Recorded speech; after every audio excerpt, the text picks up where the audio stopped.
So may nagtanong guys, ayan, so ano daw nangyari kay Nico Wahe, ba't umalis or ba't nawala sa GMA? Actually, hindi ko alam.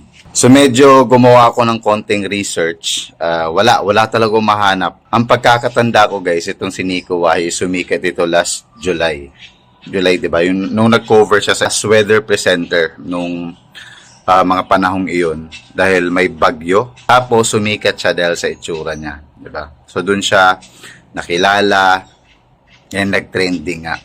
So nagulat na lang ang lahat ngayon or kahapon ba na nakita ko rin ito eh. Yun nga, bigla na lang naglabas ng balita itong si GMA na hindi na raw konektado si Nico Wahe sa kanila. Hindi alam kung umalis or nag-resign or kung bakit bigla na lang itong wala na or tinanggal na. Ayan, may mga post nga, di ba, from GMA na hindi na konektado itong si Nico Wahe sa kanila.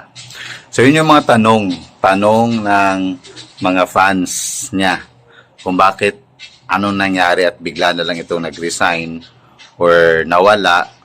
Kung nag-resign man, di ba, 5 months after niya mag-trending. Kung kailan daw nag-trend na siya or kilala na siya, kano naman siya aalis.